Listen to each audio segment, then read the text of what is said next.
আম্মা, সবাই জন্মদিন পালন করে, আমি জন্মদিন পালন করতে পারি না। আমার জন্ম হয়েছিল কবে? দাঁড়া 1 মিনিট মনে করে নেই। হ্যাঁ মনে পড়ছে, তোর জন্ম হইছে মাঝরাতে। আরে আম্মা, রাতে জন্ম হয়েছে ঠিক আছে, তারিখ কত ছিল, কোন বছর ছিল? বললাম তো মাঝরাতে হইছিস, অন্ধকারে ক্যালেন্ডার দেখতে পারি নাই। কি হয়েছে অরুণ ভাই, আপনার মন খারাপ কেন? আচ্ছা ভাবি, আমার চেহারায় কি কোথাও ভাই লেখা আছে যে ভাই বলে ডাকেন? আরে ভাই, আপনাকে ইজ্জত দেওয়ার জন্য কথা বলি, তাই ভাই ডাকি। ইজ্জত দেবেন ভালো কথা, ভাই বলে ডাকবেন কেন? জানু বলে ডাকবেন, ইজ্জত নিতে সুবিধা হবে।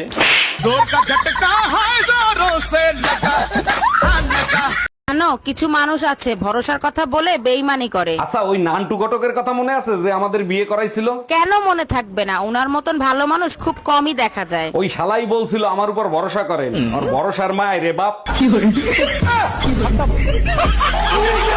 আচ্ছা, যখনই তুমি আমার বাপের বাড়িতে যাও, যায় মুখ ফুলায় বসে থাকো, তোমার সমস্যা কি? মুখ ফুলায় থাকি না, চুপচাপ থাকি, যাতে তুমি অপমান করতে না পারো। বাজে কথা বলবা না, সত্যি করে বলো, তুমি মুখ ফুলায় কেন থাকো? তোমার বাবা মা আমারে এত আদর আপ্যায়ন করে, কত কথা জিজ্ঞেস করে, শুধু এটা জিজ্ঞেস করে না আমার মেয়ের নিয়ে তুমি খুশি আছো তো?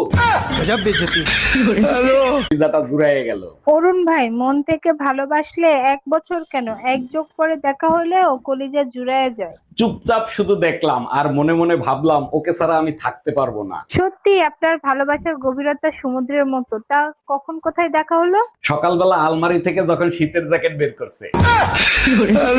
শোনো, ঘরের কাজের ছেড়ে টাকা দিয়ে বিদায় করে দাও, আরে আর কাজে রাখবো না। কেন, কি হয়েছে? ও তো ঘরের সব কাজ পরিষ্কার পরিচ্ছন্ন ভাবেই করে। আমার 4টা পেটিকোট, 3টা খুঁজে পাচ্ছি না, ও চুরি করে। কবিতা, তোমার ভাবি কি বলে? তুমি নাকি তোমার ভাবির পেটিকোট চুরি করছো? কি যে বলেন স্যার, পেটিকুট চুরি করে আমি কি করব? আপনি তো জানেন আমি পেটিকুট পরি না।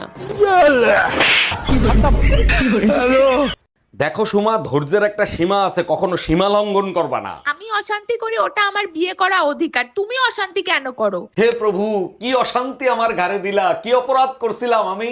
এখন প্রভুর দোষ দিচ্ছ কেন? প্রভু কি তোমাকে বিয়ে করতে বলছিল? আচ্ছা অরুণ ভাই, মায়ের পায়ের নিচে যদি জান্নাত হয় তাহলে বাপের পায়ের নিচে কি হয়? বাপের পায়ের নিচে জুতা থাকে, নিয়মিত পিঠে পড়লে সন্তানরা মানুষ হয়। একদম ঠিক বলছেন। এবার বলেন, মায়ের চোখের পানি আর বউয়ের চোখের পানির মধ্যে পার্থক্য কি? মায়ের চোখের পানি পড়লে কলিজা ফাইটটা যায়, বউয়ের চোখের পানি পড়লে পকেট ফাঁকা হয়। ভাবি, শুনলাম বিয়ের আগে আপনি নাকি কারো কোনো কথা শুনতেন না, এর জন্য আপনি আপনার মায়ের হাতের মাইরও খাইছেন। অরুণ ভাই শুধু মায়ের খাই নাই, 3 বেলা ভাতের সাথে ঝাটার বাড়ি ফ্রি ছিল। বিয়ের পরে এত ভদ্র হইলেন কি করে? আজ পর্যন্ত শাশুড়ির সাথে তর্ক পর্যন্ত করতে দেখলাম না। ভদ্র কি আর সাধে হইছি, বিয়ের পর যখন জানতে পারছি সব সম্পত্তি শাশুড়ির নামে। জানেন ভাবি, 20 বছর গবেষণা করে জানতে পারলাম সত্যিকারের ভালোবাসা কোনোদিন মন ভাঙতে পারে না। এর জন্য গবেষণা করার কি দরকার ছিল? আমার কাছে শুনতেন, আমি বলে দিতাম সত্যিকারের ভালোবাসায় মন ভাঙে না, খাট ভাঙে।